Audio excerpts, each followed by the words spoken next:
I'm just going to write it down so that you guys can take it down and maybe think about it while we start it here. It's again in the spirit of trigonometry that seems to be the order of the day today. The question is this, question 2. It says prove that sine 30 plus x, this is metric trigonometry, sine 30 plus x, okay, that's question 2 by the way. Sine 30 plus x is equal to cos x, equals, I've left out part of the question. Prove that sine 30 plus x plus sine 30 minus x equals cos x. Okay, again, first part of the problem, first part of your approach, identify what you're looking at. The instruction prove tells you it's a left-hand side equals right-hand side sort of scenario. Okay, again, the approach is to say which side is more complicated. Well, definitely the left-hand side is more complicated, and that is the side that we'll start with. This, by the way, you can conclude, and you can say which equals the right-hand side, just to show that you've, in the previous question, that you've matched the left-hand side and the right-hand side. Okay, so this is a very similar scenario. I'm going to work on the left, I'm going to do things to it, and hope that eventually I end up with what I'm looking for on the right.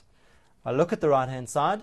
If you look, you'll notice that what you want to end up with is only cos x. No sine 30s, no minus signs, no positive signs, a single cos x.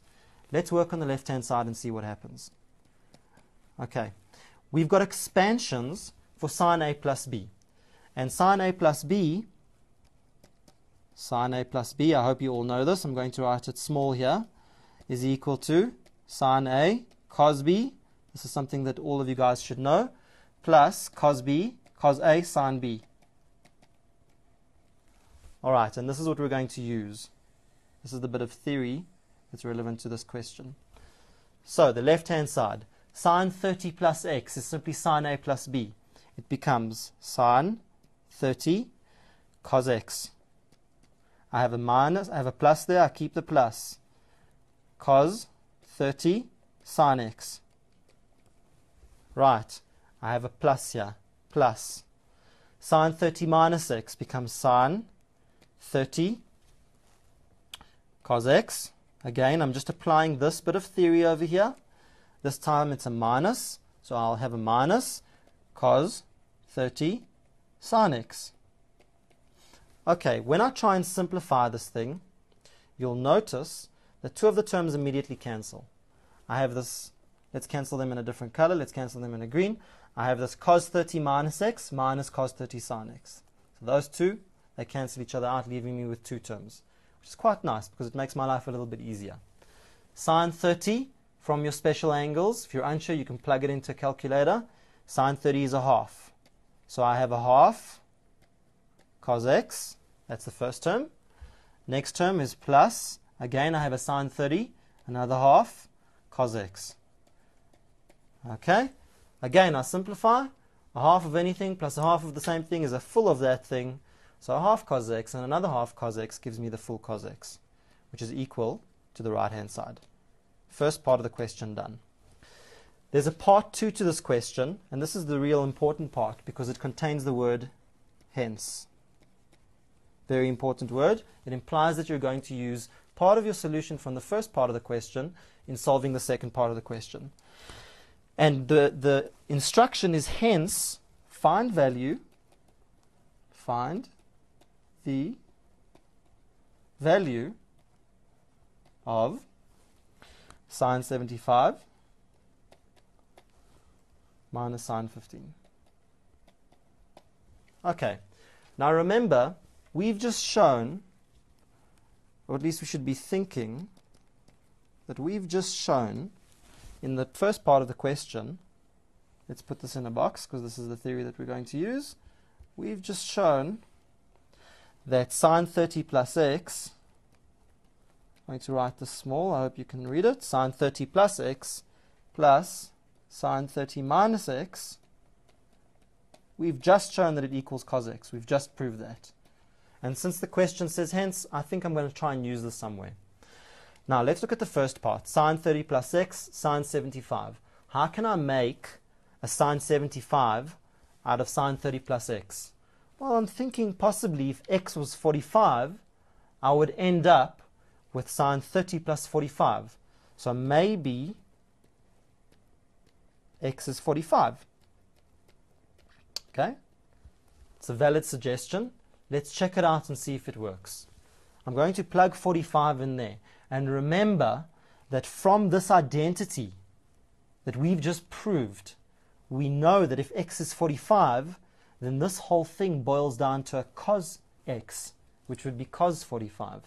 So if this works like I think it might, I can already assume, or at least have an expectation, that my answer might be cos 45, which is easy to calculate because it's a special angle.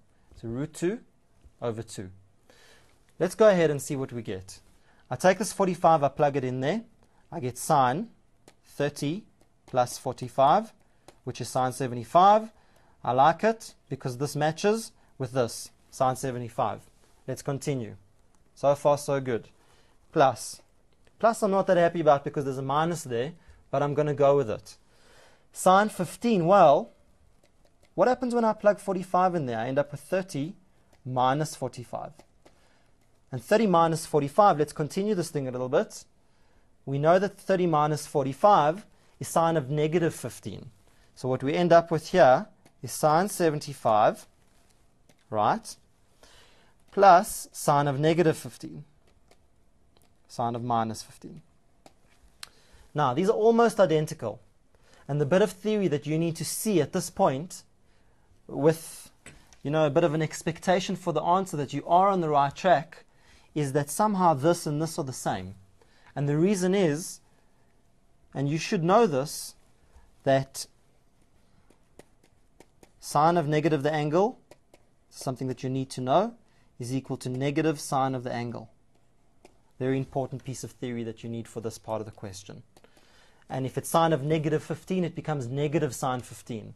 And all I need to do now is apply that rule. So this becomes sine 75, minus comes out, becomes sine of positive the angle, and have a look. It's exactly what the thing that they asked me to evaluate is. They're identical, so I have a second match. And I like it because now it worked with x equals 45. Don't lose your focus. So if this is obtained by setting x equal to 45, then surely the right-hand side is also with x equal to 45. All I need to do is plug it in, and therefore I can say which equals, let's change color here, it equals, bear with me guys, sine 15, which equals cos 45, which you should all know without using a calculator, it equals root 2 over 2. That's your final answer. It's just a simple special angle. Okay, I hope that was helpful. Sorry about the highlighters. I think color always helps. We'll be back after this short break. Stay tuned.